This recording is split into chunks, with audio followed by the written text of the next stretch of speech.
It's your boy, Calix Boxing. We are live. Let me get this mic working real quick. Y'all bear with me. I think we're good. Yeah, we're good now. And thanks to all the new subscribers. Hit that sub button for nightly boxing videos. Errol Spence Jr. versus Leonard Bundu. I call it long odds because it's long odds. And I'll get to that in a minute. There's no value in this fight if you're a betting man. This is pretty much not a fight you're going to bet on unless you want to put a little bit on Bundu because it's a foregone conclusion. To me, um, the only question for this fight, the only question mark is how will Errol Spence Jr. win? Will he win? But will he be the first guy to stop Bundu, or will he go rounds like Keith Thurman went rounds with Bundu in 2014? Bundu showed himself well in that fight, but he's a guy with no power. He's got like a 33% KO percentage, and he's not going to be able to keep Errol Spence Jr. honest in there. Errol Spence Jr. is a different type of animal. He's just not going to be able to keep him honest in there, much like Chris Algieri in the last fight with Errol Spence Jr., just a guy with no power. And they're setting him up with two guys like that who have good chins because Algieri had a good chin too. Bundu's got a good chin, never been knocked out. If you go rounds with Keith Thurman, you got a pretty good chin.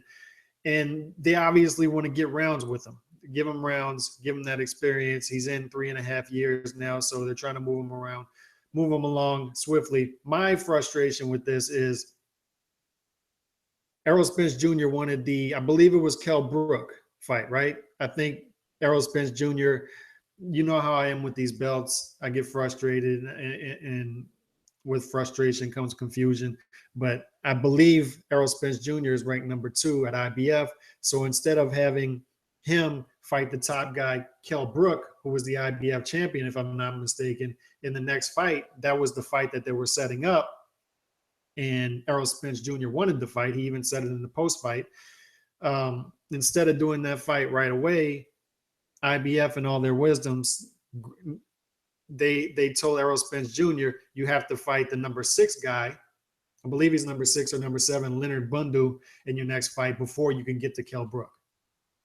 And what happens?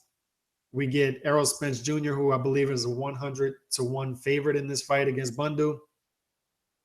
And we get Kell Brook stepping up to I believe he vacated his belt, IBF welterweight belt, moving up to middleweight, and he's going to get destroyed by Gennady Golovkin at middleweight. So instead of getting a good fight, a good championship fight at 147, we're getting 2 crap fights instead because IBF ordered this title eliminator instead. So that's boxing for you.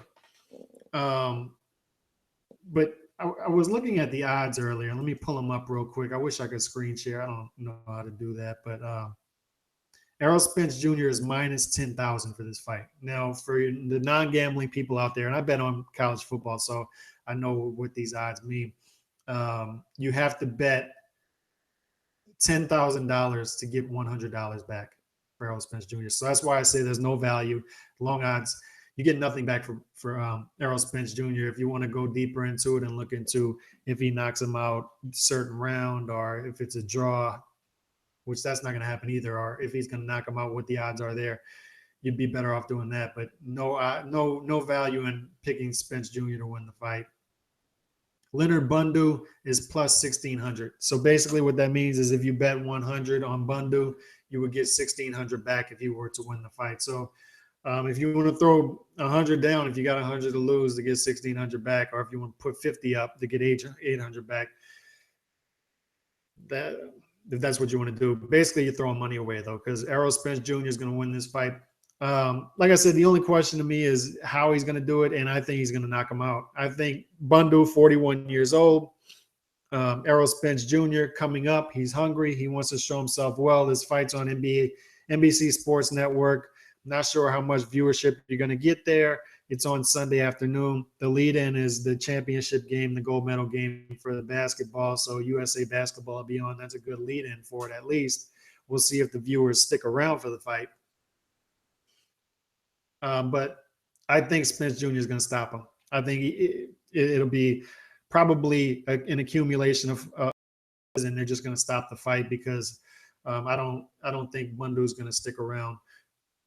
for all 12 rounds in this one. And being 41 years old, I think he's just going to wear down. And I think Errol Spence Jr., he's an impressive talent, man. He is an impressive talent. And I think he's going to keep steamrolling these guys. It's just a shame that we couldn't get to the better fight right away. Because I'm ready for them to step up Errol Spence Jr. and get him in a real championship fight, because he's ready for it. He's ready for it. Enough of these setup fights. We already got that with Algieri. He already proved himself there. He was ready to actually step up. And to me, Bundu is probably a step down from Algieri. So I think he'll stop Bundu, a tough fighter. He'll be the first to stop Bundu. Bundu just doesn't have the power to keep Errol Spence Jr. honest in there. So Errol Spence Jr. by knockout. And as far as betting, I don't think there's much value here to bet. So stay away from this fight if you're a betting man. Hit me up. Let me know what y'all think about this. Peace.